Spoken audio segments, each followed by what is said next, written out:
Sumainyo ang kapayapaan ng ating Diyos sa pamamagitan ng ating Panginoong Hesus. Ngayon po ay Abril 26, taon 2020. This is the day that the Lord has made. Let us rejoice and be glad in it. Tayo po ay muling magsama-samang umawit at magdiwang sa kadakilaan ng ating Diyos na buhay.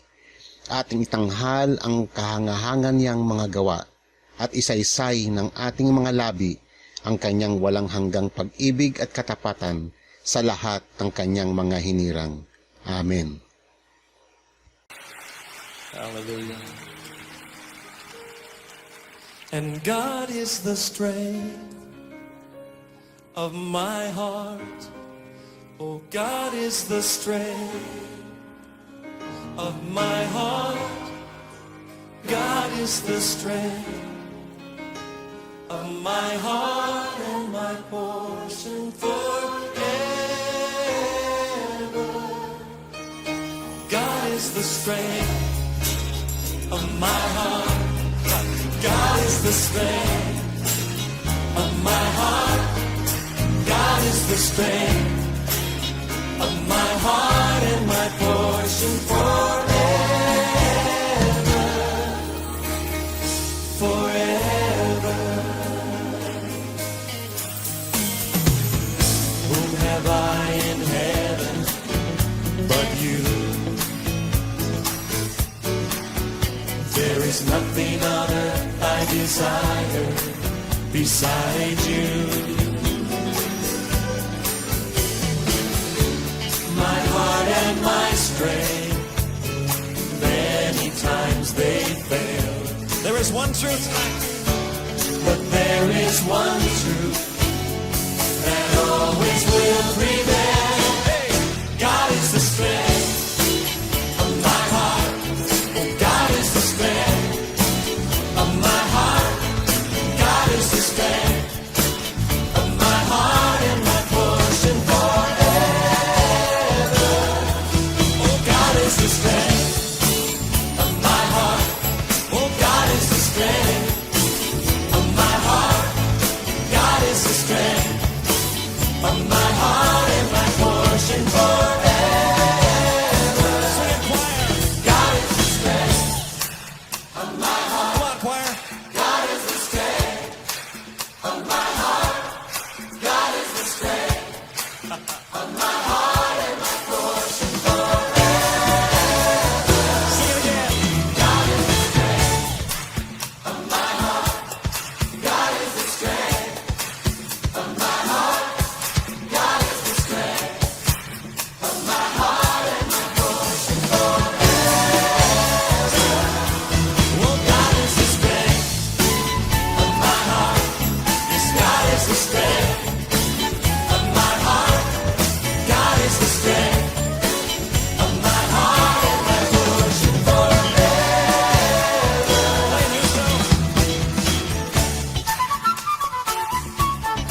promise of acceptance from a good and gracious King.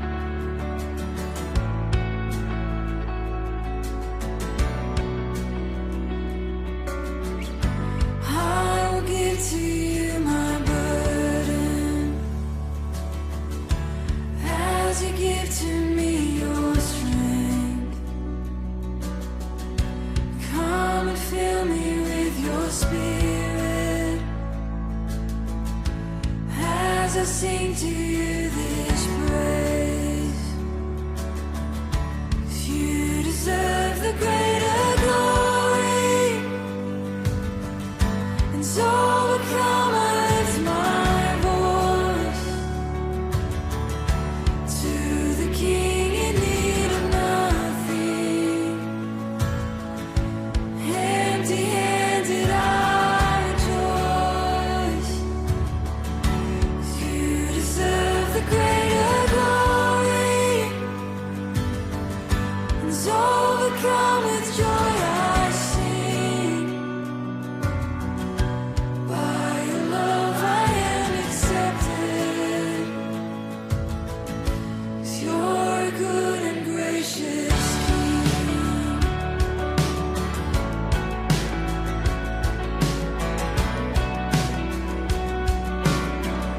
And so the grace that you would see me as you trod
As he passed by, he saw a man blind from birth, and his disciples asked him, Rabbi, who sinned, this man or his parents, that he was born blind? Jesus answered, It was not that this man sinned, or his parents, but that the works of God might be displayed in him.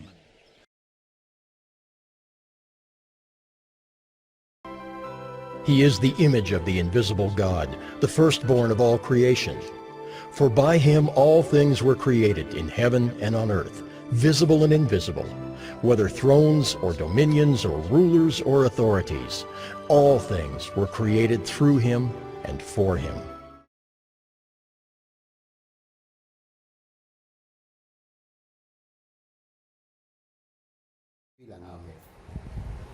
Magandang umaga po. Ang ilang Sunday na po ba ito ng lockdown? Purihin po ang Panginoon at uli tayo ay binigyan ng pagkakataon na tayo po ay makapag-fellowship sa kanyang salita sa kabila po ng lockdown na ito. Ang ating pong pag-uusapan ngayon is trust in the sovereign love of God. Ang ibig pong sabihin ay pag-uusapan natin dito yung yung tungkol po sa grumbling, no? Kasi siyempre sa sitwasyon ngayon hindi madali at loobin ng Panginoon makita sana natin na tayo ay malayo doon po sa pagkakasala ng complaint, sinful complaint o grumbling po sa Panginoon. At ang source po niyan ng grumbling sa Panginoon ay yung kawalan po ng tiwala sa Panginoon. Isa yun. Pangalawa po ay yung bang ang tao ay katulad ng kanyang original sin na he wants to become like God. So he gusto niya siyang maging Diyos. Ibig sabihin mas may alam siya. Siya yung mas nakakaalam kaysa sa Diyos. Parang ganoon sana Yun yung yung original sin ng tao. So let us proceed na po sa basahin po natin una yung mga verses po natin na kung saan dito po natin makikilala kung sino ang ating Diyos. Mahalaga po sa paglago ng isang Kristiyano na makilala niya yung katotohanan ng tungkol sa kanyang Diyos. At dahil po sa sabi nga ni Hosea, my people perish for lack of knowledge. Ano po kayang knowledge yun? Hindi po kung ano-anong knowledge, kundi yung truth o yung knowledge about God. Mahalaga po na makilala natin siya. Hindi po yung saan-saan lang natin narinig o mamaya kung ano nang maituro ng iba. Gawin po natin, lalo na ngayon, may mga panahon tayo na magbasa talaga, manginain, mapakain tayo ng mga salita ng Panginoon by reading the Bible. At in meditation and in prayer, hingin din natin na makilala natin ang Panginoon more sa kanyang mga salita. Sa Isaiah 46 verses 9 to 10, remember the former things of old. I am God, and there is none like me, sabi ng Panginoon. No? Declaring the end from the beginning and from ancient times, things not yet done, saying, my counsel shall stand, and I will accomplish all my purpose. Sa panahon po ngayon, siguro ang isang sa mga katanungan at marami rin po tayo naririnig na mga haka-haka tungkol sa kung saan po magaling itong virus na to. Ang ibig ko bang sabihin, sabi ng iba, galing kay Satan, para bang ito ay yung ibang mga propeta dyan, na kinakas out pa sinasabi na dinedeclare na si Satan, hinihipan pa na sana mapunta na sa impyerno yung COVID-19. Pero lahat po ng bagay, wala pong tinatawag na kahit pong isang piraso ng dust o ng isang piraso ng alikabok na pwede na out of control sa sovereignty po ng Diyos. O out of control, wala sa gobyerno o independent siya, outside siya, nasa labas siya ng gobyerno ng Diyos. Dito po makikita natin, sa kapos dito sa binasa natin na ang Panginoon, siya ang Diyos, wala nang iba pa. Siya yung may hawak po ng lahat ng pangyayari, lahat po ng events sa history, kung paano niya po hubugin ang history ng tao at kung saan po ang direction nito, saan papunta ito, ay nasa kamay lahat ng Panginoon yan. Hindi ba yung ang Diyos natin ay nanguhula lang na meron siyang crystal ball, nag-aantay kung ano mangyayari bukas at doon na naman siya mag-a-adapt kung ano yung history. Hindi, ang Diyos po mula beginning, kasi mula pa, sabi rito, yung counsel niya will stand and He will accomplish all His purpose. Okay? Sa Psalms 33 verse 5, sa mga counsel ng Panginoon, no? Sa ang karakter ng Panginoon nandun lagi, no? For the word of the Lord is upright. So sa pag-shape niya ng history, sa lahat ng events, sa governance niya, sabi rito, ang i-apply, ang gagawin lahat ng Panginoon ng decision niya at ang plano niya nang naaayon sa kanyang character. The Lord is upright. And in all His work is done in faithfulness. He loves righteousness and justice.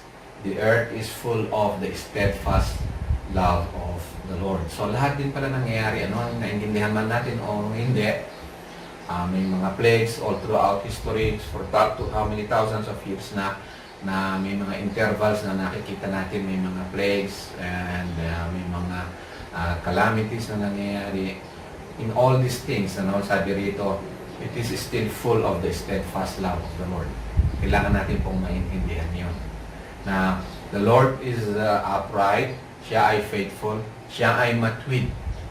Nung pinagawa niya, ginawa niya, pinahintulot niya yung mga bagay na lahat ng yan ng mga nangyayari. Okay? Katulad ngayon, andun pa rin ang righteousness ng Panginoon, andun ang justice niya, andun pa rin yung everlasting steadfast love niya. So sa Psalms 89 verse 14 and Psalms 97 verse 2, righteousness and justice are the foundation of your throne. Loving kindness and truth go before you. So in all the ways of God, lahat po ng ginagawa niya every day, no? Nakita nga natin na sabi nga sa Psalms, I forgot verse that. Sabi sa Psalms na all creation, they display the majesty of God. That's when we talk about the majesty ng Panginoon, hindi rin po hiwalay o hindi absent yung righteousness niya, yung justice, at saka yung loving kindness niya, at saka yung truth, no? Sa lahat, sa everyday life natin, yung po ang pinapakita ng Panginoon. Ganun din po sa pag-shape niya sa history. Alam natin na sa paghubog ng Panginoon sa history ng mundong ito ay papunta lahat para sa kapurihan ng Panginoon, hindi para sa tao. Ito ay para lahat sa kapurihan ng Panginoon.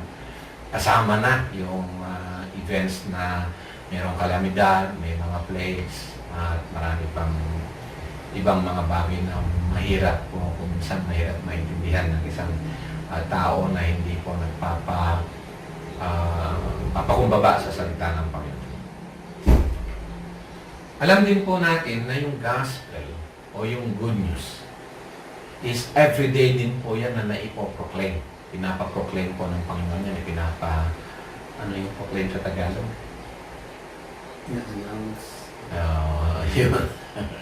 Anyway, so just a note for me here, sabi the gospel also reflects God's character, no? Kahit sa gospel na yan. Ngayon, meron po ako gustong tingnan natin dito, isang article sa website, sabi dito, coronavirus, no? Good news. Reasons to be positive during pandemic. Sabi ko, ano nga ba, meron ba tayong makukuhang good news kaya after nitong coronavirus, ngayon at saka after ng coronavirus? Sabi dito, no, but is there any good news to come out of this? Or is there any good news pagkatapos nitong coronavirus? Masingit ko lang po, lalo na sa mga Kristiyano,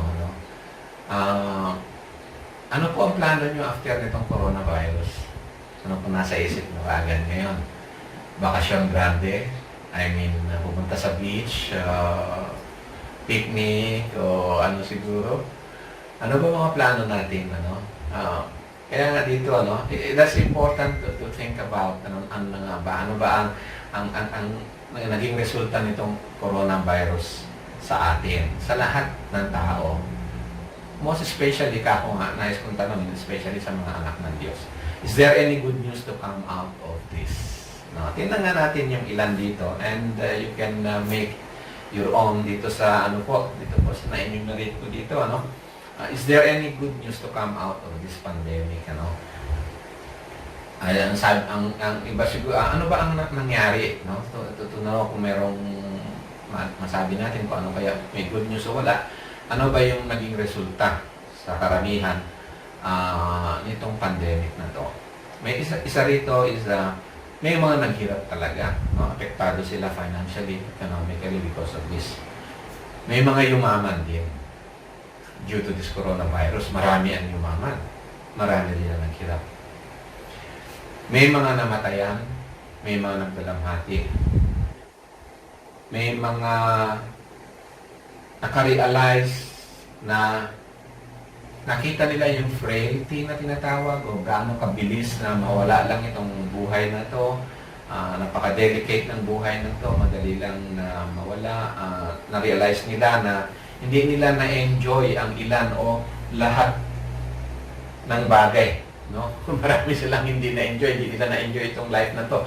Kaya yung sabi ng iba, life is very short. Kailangan pala enjoyin ko na dapat kong enjoyin. No? Yan yung marami ang mga resulta ng pandemic na to. Ito lang, ilan lang itong mga pinag-usapan natin dito. May mga naging mayabang, may mga naging mapagpakumbaba. No? Mali yung spelling ng mali. May mga lumapit sa Diyos, may mga malayo pa rin sa Diyos. At meron ako isang observation dito, may mga pakunwaring lumapit sa Diyos. Di po ba? So, sa mga kapatiran, sa mga anak ng Diyos, tanong ko, ano ba naging resulta ng pandemic na ito sa atin? Napakahalaga po natin itong nalaman. And, ano yung conviction sa atin ng Panginoon, iluhod natin ito sa Panginoon, kinakailangan na tayo ay makapagsisi, humingi ng biyaya ng Panginoon upang lumakad sa lalong mas nakakalugod na lakad sa Panginoon, hingin po natin sa Panginoon. Kasi itong coronavirus na ito, basahin po natin sa Colossians chapter 1 verses 15 to 17.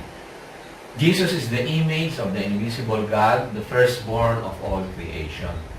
By Him all things were created, in heaven and on earth, visible and invisible. Di ba? Sabi nga nila sa coronavirus, kung invisible enemy. Hindi lang bagong invento siguro yan, o bagong virus na nag-evolve. Hindi ko alam ang medical terminology dyan. Ang point dito, God is not caught by surprise. Bakit may virus pa, tapos na-surprise ang Diyos, tapos nagpanik na ang Diyos kung ano ang gagawin niyang decision sa history ng mundo. No? Hindi po ganun. Hawak lahat ng Panginoon yan within the sovereign governance ng Panginoon, under sa governance, under sa control ng Panginoon. God is not caught by surprise. So, lahat ng bagay, by Him, all things were created in heaven and on earth, visible and invisible, whether thrones or dominions or rulers or authorities. All things were created through Him and for Him. Through Him and for Him. So, ang final po na meaning, ano ba ang meaning lahat ng nangyayaring ito? Lahat ito papunta po dito, for the glory of God. All things were created through Him and for Him. And He is before all things. And in Him, all things hold together. So, in Him, all things hold together. Ano po ibig sabihin nun? Hindi lang sa Siya ang may hawak na nagsusustain. Kung hindi, lahat po ng bagay, iisa lang ang meaning na pupuntahan. Kung wala po ang Diyos, walang meaning ang lahat. Sapagkat nasa Diyos lang ang katotohanan, Siya po ang meaning ng lahat ng bagay na nangyayari ito. So I am saying na pandemic o plague o yung tinatawag ng mga natural disaster, lahat po yan o anumang mga bagay na nangyayari na mahirap tanggapin kadalasan, lahat po ng mga bagay na yan ay ang Panginoon ang Siyang may hawak lahat at Siya ang humuhubog sa history ng tao para po sa Kanyang kaluwalhatian. All things are created for the glory of God. All things are happening for the glory of God. Lahat po ng bagay, nakikita natin o hindi, naunawaan man natin ito o hindi. And that is part nung good news. That's the good news, no? Kasi bad news kung wala ang Diyos, wala na talagang pag-asa, walang pag-asa ang Diyos, walang pag-asa ang tao kung wala ang Diyos, walang meaning. So everything will be sabi mo ano ngayon ang say mo dito sa coronavirus? Coronavirus is survival of the fittest, no? Mamatay tayo, hindi, it might wipe out humankind, wala kang hope, wala kang assurance na kaya mo itong kaya mawawala ito or kaya mo itong magapi. Kaya lang tayo may pag-asa na magapi o mawala, magamot yung coronavirus na yan because meron pong Diyos na siya ang may hawak ng ating history. So, ano man ang mensahe ng Panginoon dito, ito ay kasama doon sa tinatawag na gospel o good news na sinasabi ng salita ng Diyos. Tingnan po natin sa John chapter 9 verses 1 to 3. As he passed by, he saw a man blind from birth, and his disciples asked him, Rabbi, who sinned, this man or his parents, that he was born blind? Jesus answered, it was not that this man sinned or his parents, but the works of God might be displayed in him. So, ang ibig po palang sabihin, sa anumang kadahilanan, hindi dahil sa kasalanan ng isa, o even yung kung kanino nangyari yung sakit na yan siguro, o sino yung may diferensya na yan, is it because of him or what? Hindi, sabi ng Panginoon, So that, sabi, lahat ang mga yan is that hindi dahil sa ang sentro ay ang tao, kung hindi lahat ng mga yan nangyayari, so that the works of God might be displayed. So that the works of God might be displayed. Dito po ngayon sa pandemic na to, no? Yung sinasabi po ng salita ng Panginoon, so that the works of God might be displayed. Kaya sabi ko kanina, kasama dito yung good news dito sa nangyayari ito na pandemic na to. Sabihin ko pa good news, may good news ito.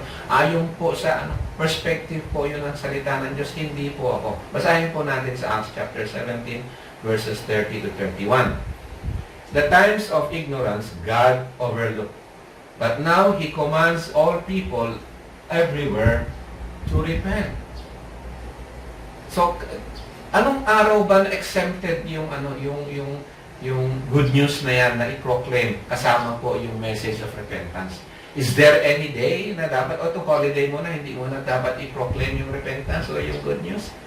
Kasi may pandemic, hindi dapat i-proclaim. But God says, but now, sa good news po, sa gospel, ito po kasama ito sa Great Commission, di ba? Go ye and preach the gospel unto all nations, teaching them to observe all the commands and then ng Panginoon that they repent and they be baptized. So, yung pong repentance, kasama yun sa gospel o sa good news. Dito po sa pandemic na to, nananawagan din ang merong mensahe ang Panginoon, and that's a good news. Kasi good news na marinig natin yung mensahe ng Panginoon eh. It's bad news kung hindi na natin marinig yung salita ng Panginoon at yung tao for all have sinned and come short of the glory of God. Ang pupuntahan niya, the wages of sin is death. Kung wala yung salita ng Panginoon, yung biyaya ng Panginoon, yung marinig natin ang kanyang salita. Yung hindi natin marinig yung call for repentance, that's bad news. Wala ka ng pag-asa. Kaya nga, sabi dito, He commands all people everywhere to repent. Hindi lang yun, Sabi pa rin ito, nilagyan niya pa ng reinforcement yun because He has fixed a day on which He will judge the world in righteousness by a man whom He has appointed, and of this He has given assurance to all by raising Him from the dead. So, doon po sa resurrection ni Christ, sure na sure, parang ganun, kasama dito sa good news yung message ng repentance, at pag tayo po narinig natin yung repentance, o tayo ay nakoconvict ng Panginoon, that's yung good news po nagtatrabaho po sa atin. No? So, yung mga children of God ba, yung mga anak ng Diyos, the church of God, yung mga anak ng Diyos, from time to time, kailangan ba nilang marinig yung repentance? Yes. Kasi ang sabi pa nga sa kanila, yung mga binago ng Panginoon, yung may transformation sa kanilang puso, yung mga tumanggap na nabigyan ng Holy Spirit, natanggap ang kanilang Holy Spirit, kaya nagkaroon ng regeneration. Ang sabi sa kanila, they bear fruit in keeping with repentance. Sila ay araw-araw na namumunga sa bunga ng pagsisisi, meaning to say, transformed life, yung nilalakad nila. Hindi man yung alam natin na perfect life, o sinless perfect life, pero ito po yung transformed life, na bago na po yung puso nila. Yung allegiance po nila, dati hindi sa Diyos, ngayon sa Diyos na. Okay? Nabago na po ngayon yung allegiance nila. Ang allegiance nila ngayon, Jesus Christ is Lord. So, dito po, lalong ni-reinforce ng Panginoon sa everyday na mga nangyayari, sa everyday na mga events. Andyan lagi yung message ng good news. At kasama dyan, kaloob dyan, yung message ng repentance. Pag narinig po natin yung call of repentance, humingi tayo ng tawad, yung paghingi ng tawad sa ating mga kasalanan sa pangalan ng Panginoong Yesus, and believe in our heart that God has raised Him from the dead, yan po ay good news. Sa gitna po ng anumang pangyayari, alam mo po, napakaganda po ng Biblia. Kung basahin po natin yung mga mensahe ng Panginoon, hindi niya applicable ito sa lahat ng hindi siya yung merong mensahe pa lang para sa araw na to, o may holiday, may day off mo na yung mensahe ng Panginoon na wag mo nang i-proclaim kasi may pandemic. No. It says He is commanding all people. Either sila ay nasa times ng masaya o malungkot, He commands all people everywhere to repent. Okay? Because He has fixed a day on which He will judge the world in righteousness by a man whom He has appointed, and of this He has given assurance. Yan ang pagkatiwalaan natin sa Panginoon. Yung palang Christ crucified, Christ risen from the dead is an assurance na meron pong day of judgment. So yung marinig natin yan, before it's too late, sabi nung iba, time is very short, life is very short, i-enjoy na natin yung remaining life natin. Ultimately, wala rin enjoyment kung hindi ka na-reconcile sa Panginoon. Anumang nangyayari dito sa mundong ito, lahat po lilipas. Ang problema ng tao, yung haharap siya na sa judgment ng Panginoon, nawala siya kay Kristo. Yan ang talagang malaking problema. Napakaliit lang na problema kung tingnan natin siguro itong tinatawag na pandemic na to compared dun sa eternal judgment ng Panginoon. However, hindi ko sinasabi na hindi ito problema. Malaking problema to, at kung nananalangin tayo sa Panginoon, iligtas tayo sa mga complications nito o sa impact nito financially and so on.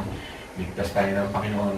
Pero ang sabi rin ng Panginoon, pag tayo po ay nasa Panginoong Yesus na, yung pinakinggan natin yung message, yung good news, ng message ng repentance in the name of Christ, wala na tayong katatakutan. Wala na tayong, ibig ko pong sabihin, hindi na natin katatakutan even ng kamatayan. Kasi buhay o patay tayo, sa Panginoon na tayo. Hawak na tayo ng Panginoon Jesus. Okay. Yung title po natin kanina, sa panahon ng mga mahirap na mga panahon tulad nito, sabi ko kanina, I'd like to talk about yung mga Christians that manalangin sila ilang beses isang araw, hindi ko alam, but pray without ceasing. Ika nga, laging makumbaba sa Panginoon, laging magpakumbaba sa Panginoon. Ilayo tayo sa mga kasalanan na nagagawa natin, o hugasan tayo ng Panginoon sa mga kasalanan na nagagawa natin ng unbelief, and trusting sa Panginoon, yung hindi pagtitiwala sa Panginoon, at saka yung grumbling. Okay. Tingnan po natin yung tungkol sa grumbling na yan. Kasi sabi ko nga kanina, isa sa malaking temptation ngayon is sa panahon ngayon ng pandemic is grumbling. Sa 1 Corinthians 10 verses 1 to 11, I do not want you to be unaware, brothers, that our fathers were all under the cloud and all passed through the sea, and all were baptized into Moses into the cloud and into the sea, and all ate the same spiritual food, and all drank the same spiritual drink. For they drank from the spiritual rock that followed them, and the rock was Christ. Nevertheless, with most of them, God was not pleased, for they were overthrown in the wilderness. Dito po, dumanas sila ng trials, ng hirap din po. Totoo na sila po ay nilabas ng Panginoon out of Egypt. Pero may mga ano po ang events na yan, is a mixture nung kahirapan at saka ng deliverance. No? So, makita natin dito, doon sa mga trials nila and testing na yan, ano, sabi sa verse 5, kahit na nakita na nila yung wonderful works ng Panginoon, nagpakilala sa kanila ang Panginoon. Nevertheless, sabi dito, with most of them, God was not pleased. Bakit kaya hindi pleased ang Panginoon? Hindi nalugod, hindi natuwa ang Panginoon sa kanila, for they were overthrown in the wilderness. Verse 6 to 9, now these things took place as examples for us. Sa atin po na nasa New Testament ngayon, that we might not desire evil as they did. They desired evil. Noong time pala na yun, na nakakita ng miracles, nakakita ng supernatural na events from God, nakita nila yung loving kindness ng Panginoon, nakita nila yung truth, and in spite of this, they desire evil. So God was not well pleased with them. So they were overthrown, ikang ganun. Ano kaya yung dinesire nila na evil na yun? Ito na, no? They do not be idolaters as some of them were. So yung guilt nila ng idolatry lalong lumaki niya kasi nakita nila ang Diyos, binigay ng Panginoon sa kanila yung nagpakilala ang Panginoon sa kanila na sabi na ng Panginoon, thou shalt not make any graven image nor bow down to them. Pero sa kanila, hindi lang doon sa physical na image na yun, in their hearts, they became idolatrous. So sabi dito sa Corinthians, that do not be idolaters as some of them were. Is it possible na maging idolatrous ang tao sa times ng pandemic na ganito? Is it possible? Oh, well, maraming issue dyan, ano, ng idolatry ngayon. Meron yung isa sa mga form of idolatry is covetousness. So, marami ang nag-covet, naging greedy itong times ng pandemic. Nawala din yung love for one another ng karamihan itong times of pandemic. They become self-centered, they become idolaters, they idolize themselves, their own interest. As it is written dito, the people sat down to eat and drink and rose to play. So, instead na yung nakita nila ng message ng good news na narinig din nila noon dyan. Yung itong pandemic, sabi ko kanina, may kalakip dito ang good news. Instead of hearing from God, the people sat down to eat, to drink, and rose to play. Ano ibig sabihin yan? Ano? Hindi sila nagpakumbaba na sambahin ang tunay na Diyos, na siya ang may likha ng langit at ng lupa. Romans chapter 1, makikita natin dito, they suppress the truth about God and they believed and worship a lie. Pinaniwalaan nila yung kasinungalingan. So sabi nito, we must not indulge in sexual immorality as some of them did, and 23,000 fell in single day. Kung may mga sexual immoralities ba na nangyayari ngayong pandemic? Oh, you see, pandemic cannot transform the heart of a man. Yung andun na kasalanan niya, andun pa rin. Ang problema nito, kung yung mga anak ng Diyos, no? Kung saan tatakbo-takbo yan, dahil sa suffering o sa trials ng pandemic na to, mahiwalay siya sa Panginoon. So, sabi rito, we must not indulge in sexual immorality as some of them did, and 23,000 fell in a single day. We must not put Christ to the test, as some of them did and were destroyed by the serpents. So dito, isa talaga sa pinakasama rin ng evil na ginawa nila is they put Christ to the test. Ano kaya ibig sabihin ng putting Christ to the test? That is, makikita po natin dito sa verse 10, nor grumble as some of them did and were destroyed by the destroyer. So, putting Christ to test and grumbling, ano pala yan, ano? Magkakonekta pala yan. Hindi pwede paghiwalayin man. Ngayon, ituloy po natin, titignan po natin sa succeeding verses, succeeding slides, kung ano po yung putting Christ to the test sa kayong grumbling nila. Sa verse 11, now, these things happened to them as an example, but they were written down for our instruction. So, mga kapatid, ano? Sa mga nagbabasa ng Bible, sometimes gusto ko sabihin na mas ang Biblia isinulat talaga para sa anak ng Diyos. So ito instruction na to, naintindihan ito, instruction ito para sa mga anak ng Diyos. Kasi alam natin, yung wala pa sa Panginoon, basahin niya yung Biblia, wala sa maintindihan doon eh. So, these things are written down for us, sa mga tinawag ng Panginoon, for our instruction, on whom the end of the ages has come. Now, masingit ko lang po dito, although hindi sana ito kasama sa topic. Ang ibig sabihin ng end of the ages has come, kasi ito na po yung, di ba, Christ resurrected, at ito na yung final chance, parang ganun, final na time frame para sa tao. Christ is risen from the dead. So, yung good news na kasama yung repentance because God is going to judge mankind.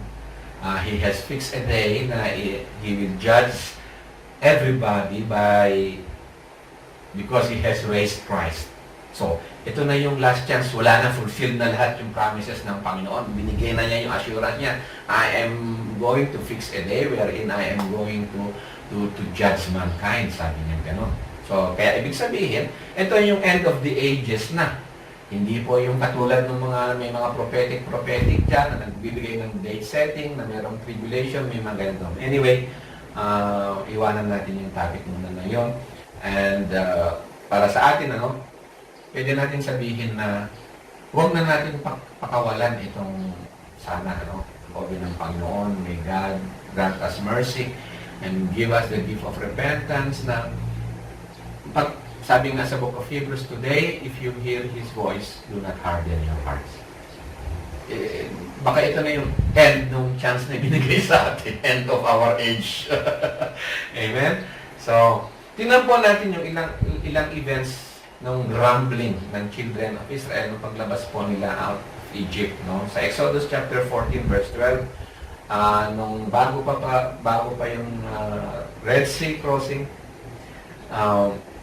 sabi nila, have we not said na leave us alone that we may serve the Egyptians? For it would have been better for us to serve the Egyptians than to die in the wilderness. Bakit po sila nag-grumble dito? Ito po nung andyan na pala si Pharaoh and they know how powerful yung army ni Pharaoh and then na-corner sila, parang gano'n, cornered na sila. Andyan yung dagat na hindi na sila makakatakbo, hindi sila makakatakas and they are not trained also to fight. They are not equipped to fight yung armies ni Pharaoh. So, nakikita nila yung sure na death nila. Ang nakita nila, yung hirap ang tiningnan nila. Hindi nila tiningnan yung Diyos na siya ang may hawak ng lahat ng bagay, kahit kay Pharaoh, kahit sa anumang lahat ng bagay na yan.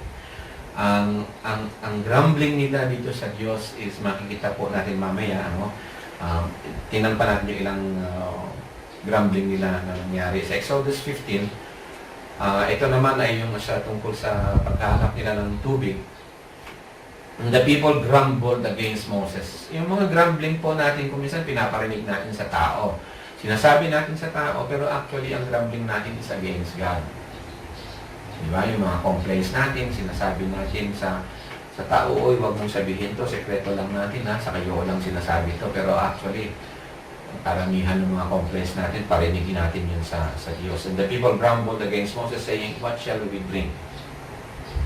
And then sa Exodus 16, naghanap sila ng nakakain, and then ang sabi nila, would that we have died by the hand of the Lord in the land of Egypt. Sa verse 3 po, in the land of Egypt when we sat by the meat pots and ate bread to the full, for you have brought us out into this wilderness have you brought us out into this wilderness to kill this whole assembly with hunger? So yun yung grumbling nila. Sa Exodus 17, ilang events po ito, and then mamaya makita natin yung summary. Sabi nila dito sa verse 3 ulit ng Exodus 17, but the people thirsted therefore water, and the people grumbled against Moses and said, why did you bring us out of Egypt to kill us and our children and our livestock with thirst? Sa lahat po ng yan, makikita po natin, ang summary lahat ng grumbling nila is makikita natin sa Exodus 17 verse 7. Ito po yung principle ng grumbling nila. Is the Lord among us or not? Yun po yung issue doon. Hindi po yung basta lang nagko-complain o sinasabi, Lord, bigyan mo kami ng tubig. Ang point dito, is the Lord among us or not? Kakampi ba natin ang Diyos o hindi? Ano po ibig sabihin, no? Ano po ibig sabihin ng is the Lord among us or not? Ito pong hinaharap nila, suffering. Nilabas sila ng Panginoon sa Egypt. Nakita lahat nila yung mga divine works ng Panginoon, supernatural kakusanan na ginawa ng Panginoon, yung mga miracles na ginawa ng Panginoon. Nakita nila yun, and then eto bigla makakaharap nila. Halimbawa, yung Red Sea, andyan na si Pharaoh, then ma-encounter nila walang tubig, then ma-encounter nila yung gutom. Ang tingin nila sa sarili nila, ano bang ginagawa ng Diyos na ito na pwede naman siyang gumawa ng mga miracles and yet dinadaan tayo sa mga hirap na to? Nais ko pa pong bigyan ng liwanag ito ng konti. Sometimes, dinidiktahan natin ng Panginoon, di ba? Na sana ganito naman na sana dahil bakit pa mayroong trial, hindi ba, Diyos naman siya na nung iligtas niya ako, dinibigay niya na lahat man sana ng comfort na meron. Bakit pa ako dadaan sa trial? Is the Lord among us or not? Mahal nga ba talaga ako ng Panginoon? Totoo nga ba talaga na loving kindness and justice? Ang Diyos, ang foundation ng kanyang throne is righteousness? Is He a loving God? Is He a faithful God? Ito pong is the Lord among us or not is a statement po na ang tao, siya na po ang mumuhusga doon sa pamamaraan ng Diyos. Pinakita ng Diyos kung sino siya, no? Nung nilabas sila from Egypt, the 10 plagues na pinakita ng Panginoon diyan kung paano with a strong hand na i-deliver sila mula sa Egypt and from Pharaoh. And then, tatanungin nila, is the Lord among us or not? So, ibig sabihin, hindi sila ayon sa pamamaraan ng Panginoon. Wala silang trust. Kasi nga, katulad ng original sin, no? Yung original sin po, ang tao, gusto niya siya yung Diyos, maging siya ay katulad ng Diyos, magiging Diyos siya. So, siya yung dapat na humusga sa pamamaraan ng Diyos. Hindi yung siya ay magpapakumbaba sa pamamaraan ng Diyos. Yun po yung grumbling. Yung bang hindi tayo happy na sa pamamaraan ng Diyos, tayo dapat yung magdikta sa Diyos, tayo ang mag-judge sa Diyos kung tama ba yung ginagawa niyo o hindi. Ang ibig ko pong sabihin, para lalo po niyo maliwanagan, katulad po ng argumento ng maraming mga ateista. Ang argumento nila, if God is a God of love, bakit may suffering? Yun yung question nung nung mga Israelita na is the Lord among us or not? Bakit haharapin pa natin itong mga suffering na to? Ito yung Diyos na siya nagliligtas sa atin. He is God of righteousness, He is God of truth, of loving kindness, and so on. Dinadaan niya tayo sa mga problema ito. Okay, yun po yung grumbling. Nakakatakot po na kasalanan yun kasi babalik siya dun sa original sin ng tao. Man becoming like God. Siya yung humuhusga sa Diyos. Tayo po, mag-ingat po tayo na tayo ay humusga sa Diyos sa mga nangyayari ito ngayon. Na magkaroon tayo ng bitterness. Instead po sa nangyayaring ito, magpahinga tayo sa Panginoon. Kapagkat sa buhay o sa kamatayan, wala na pong makapaghihiwalay pa sa atin sa pag-ibig ng Diyos. through Christ Jesus. Tayo po nasa Panginoon whether we live or we die. We are the Lord's. Hawak na po tayo ng Panginoon. Wala nang pwedeng kumuha pa o umagaw pa sa atin sa kanyang mga kamay. Okay? So sa Psalm, tingnan po natin sa Psalm 78 verses 34 to 37 kung ano yung description, no, ng Holy Spirit sa kasalanan ng mga Israelita na grumbling na yan. At saka ano yung lessons learned nila. Na nais na iparating ng Panginoon sa atin. Sa Psalm 78 verses 34 to 37, di ba sabi natin na kanina, will there be a good news that will come out of this pandemic?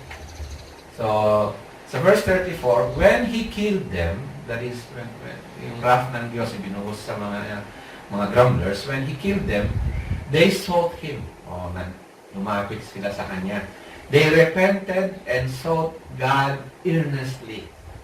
They remembered that God was their rock, the Most High God, the Redeemer. But ito po yung problem, they flattered Him with their mouths. They lied to Him with their tongues. Their heart was not steadfast toward Him. They were not faithful to His covenant. Ito pala yung kwan. Di ba, alam natin na kapag malaki yung problema, maraming tao, sabi nila ngayon, malaki ang kwan ngayon. Marami ang nakinig sa good news ng pandemic kasi marami ang naghanap sa Diyos, marami ang nananalangin sa Panginoon, humingi ng awa ng Panginoon, tawad ng Panginoon. But, hindi na po naman natin minamaliit yun. Hindi po yun ang purpose ko dito. Ang point ko lang dito, tingnan sana natin, may they have a heart na hindi yung lalapit lang sa Panginoon dahil gusto lang na matakasan yung problema ng pandemic. Sana lalapit sa Panginoon dahil yung pandemic, hindi yun ang Panginoon, kundi ang Panginoon ang Panginoon. Ang ibig kong sabihin, ang yung may likha ng langit ang lupa, ang tunay na Diyos. May hawak lahat ng bagay. Ang siyang dapat katakutan, paniwalaan ang kanyang mga salita, paniwalaan ang good news na ibinigay niya, ang gospel ng kanyang bugtong na anak na si Jesus. So sabi rito, they flattered Him with their mouths, they lied to Him with their tongues. So ibig sabihin, marunong humingi ng awa sa Panginoon, sa bibig, pero yung puso, sadyang malayo pa rin sa Panginoon. Yung sabi natin kanina, ano ba ang mga epekto, isa sa magiging epekto ng pandemic na to. May mga iba na kunwaring lalapit sa Panginoon, loobin ng Panginoon naman sana, yung mga nakakarinig itong pag-aaral natin na ito ngayon, ang biyaya ng Panginoon ang ihipo sa kanilang mga puso at pagkalooban sila ng bagong puso na makilala nila ang tunay na Diyos. Sabi dito, their heart was not steadfast. Habang ina-transform ng Panginoon ang buhay ng ang puso ng kanyang mga tinawag ng kanyang iglesia, minomod niya ito, minuhubog niya ito na maging steadfast. Ang steadfast po yung hindi maantig, sa pagsampalataya, sa pagpapakumbaba sa tunay na Diyos. So, isa ito sa mga warning ng Panginoon na kasalanan that was written down for our instruction. Diba? Sa Corinthians kanina nabasa natin. Their heart was not steadfast toward Him. They were not faithful to His covenant. So, let me end yung message po dito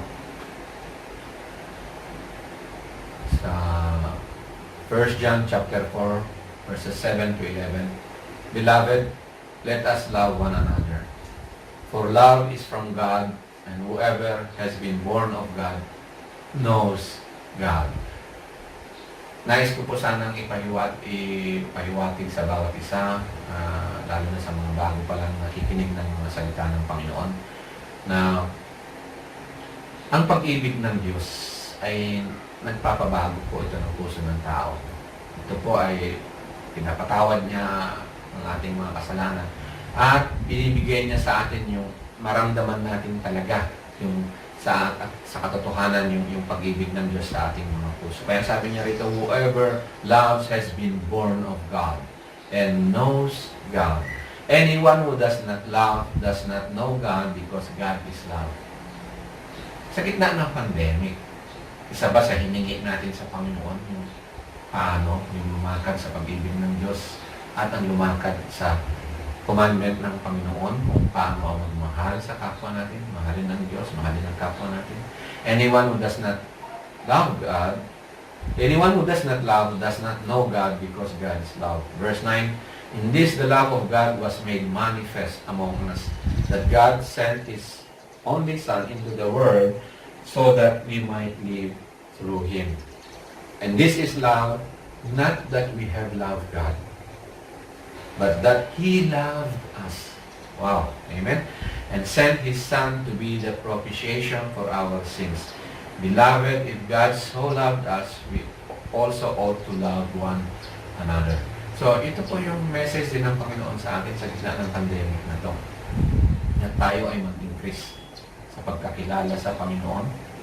So, magitan ng biyaya ng Panginoon, hingin natin in prayer.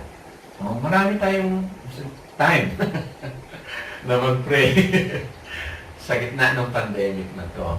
Baka pagkatapos ng pandemic, sana, lalo pa yung paglapit natin sa Panginoon. At tinuturo sa atin ng Panginoon sa gitna ng pandemic na to, pinapaalala niya sa atin yung pag-ibig niya sa atin. We should not grumble, mag-rest tayo, magpahinga tayo sa pag-ibig ng Diyos. Wala nang aagaw pa sa atin sa pag-ibig ng Diyos sa atin sa pamamagitan ni Kristo Jesus. At ang good news, huwag natin kalimutan, no? Ano man ang event na nangyayari, andun pa rin yung good news ng Panginoon, a message of repentance, a message of forgiveness of sins in the name of Jesus Christ. Amen? So, maraming salamat po sa inyong pakikinig, and may the Lord bless you. God bless you po. May the peace of the Lord be with you. Amen.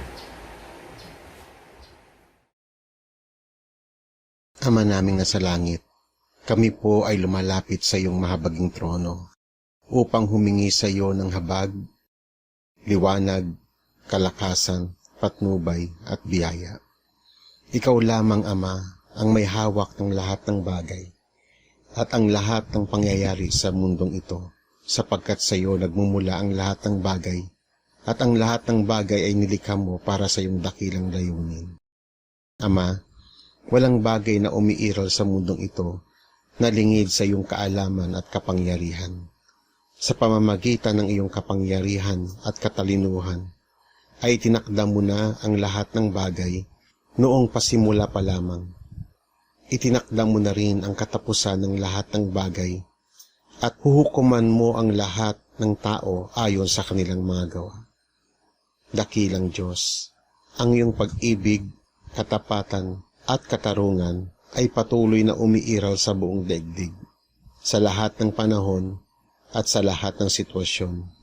Kahit nasa kalagitnaan ng mga digmaan, kagutuman, kahirapan, sakit at karamdaman. Sapagkat sa likod ng mga kaganapang ito, ay sinasakatuparan mo ang iyong dakilang layunin. Sa pamamagitan ng mga pangyayaring ito, ay nakikita mo ng malinaw ang laman ng aming mga puso. Sa pamamagitan ng mga pangyayaring ito, ang matuwid ay lalong nagniningning, subalit ang mga buktot ay lalong nahayag ang kanilang kalikuan. Sa pamamagitan rin ng mga pangyayaring ito, ang mga matuwid ay lalong umaasa sa iyong kalinga at kaligtasan, subalit ang mga hindi kumikilala sa iyo ay nagtitiwala lamang sa lakas ng tao na ang hininga ay nasa ilong lamang. Ama, turuan mo po ang iyong mga anak na magtiwala ng ganap, lalo na po sa mga panahong ito ng kahirapan at kagipitan. Ama, tulungan mo po ang iyong mga anak na dumadanas ngayon ng matinding kahirapan, kagutuman, karamdaman, kagipitan, kalungkutan, kalituhan, at pagkatakot. Ama, ikaw lang po ang tangi naming saklolo. Tanging ikaw lang ang aming tagapag-ingat at wala ng iba, sapagkat ikaw lang ang nakapangyayari sa lahat ng bagay. Tulungan mo po at iligtas ang iyong mga anak. Saklolohan mo po sila at sagipin at hanguin mo po sila sa kanilang kagipitan at bigyan mo sila ng lakas at ibayong pag-asa. Ama, ikaw lang po ang bukal ng aming buhay at sa iyong mapagpalang mga kamay, doon nakasalalay ang aming kinabukasan. Hawak mo ang aming hininga at nakasulat na sa iyong talaan ang haba ng aming buhay. Ipinapagkatiwala po namin ang aming kinabukasan sa iyong mapagpalang kamay, sapagkat ikaw ang higit nakakatalos ng katapusan ng lahat ng bagay sa ibabaw ng daigdig. Bigyan mo po kami ng kapahingaan at kapayapaan sa gitna ng unos na umiiral ngayon sa buong daigdig. Bigyan mo po kami ng pangunawa at dunong na maunawaan namin sa pamamagitan ng pananampalataya ang mga bagay na binabalangkas mo sa mga panahong ito. Ama naming nasa langit, kami po ay nananalig sa iyong kapangyarihan. Walang bagay na mahirap sa iyo at wala ring bagay na imposible sa iyo. Ginawa mo ang lahat ng bagay mula sa kawalan. Sa iyo nagmula ang lahat at ikaw ang naglagay ng hangganan sa lahat ng bagay at sa lahat ng pangyayari. At ang lahat ng bagay ay sumusunod sa iyong mga pinag-uutos. At walang bagay na itinakda mo na hindi magaganap at may sasakatuparan sa panahon na itinakda mo. Ikaw lang, Ama, ang nakapangyayari sa lahat ng bagay sa ibabaw ng daigdig, at ikaw lang ang may kapangyarihan sa COVID-19 pandemic na ito. Kaya nga, Ama, buo ang aming pag-asa sa iyo, sapagkat ang katapatan mo at ang iyong habag at hindi nagmamaliw na pag-ibig, ito ay laging sariwa sa buhay ng iyong mga anak. Ama, muli mo pong pagliwanagin ang iyong mukha sa aming bansa at muli mong ipamalas ang iyong kapayapaan sa buong sandaigdigan. Patawarin mo po ang aming mga kasalanan, ang kasalanan ng mga namumuno sa amin, ang kasalanan ng aming mga angkan at ng aming mga pamilya. Patawarin mo po ang patuloy naming pagtalikod ng aming bansa sa iyong mga banal na salita. Amang mahabagin, nagpapakumbaba po kami sa iyong mahabaging trono. Naninikluhod po kami at nanunumbalik sa iyong kalooban. Linghapin po kami at kahabagan, sapagkat ikaw lang ang tanging naming pag-asa, ang tanging pag-asa ng lahat ng tao sa balat ng lupa. Ikaw, O Diyos, ay nalulugod sa mga taong kumikilala sa iyong kapangyarihan, sa mga taong marunong manginig sa iyong kabanalan, sa mga tao na dumudulog sa iyo na ikaw ang pinagmumula ng lahat ng bagay. Ama, mahabag ka po sa amin. Mahabag ka po sa buong daigdig. Mahabag ka po sa aming bansa. Kahabagan mo na po higit ang iyong mga anak na nagsasaper, Panginoon, ng kahirapan, karamdaman, at kalituhan. Pagalingin mo po ang aming mga sugat at ang sugat ng buong sandaigdigan. Muli mo pong lingapin at bigyan ng pag-asa ang aming bansa. Muli mo po kaming ibangon at bigyan ng kinabukasan. Tanging sa iyo lamang kami aasa, Ama, sapagkat ikaw lang ang tanging solusyon sa problema na aming kinakaharap ngayon. Magliwanag kang muli sa amin, at ang iyong kaligtasan nawa ay muling sumilay sa buong sandaigdigan. Nawa ang iyong kapayapaan at ang liwanag ng iyong kaningningan ay sumaaming lahat, Ama, sa pangalan ng aming Panginoong Hesus. Amen.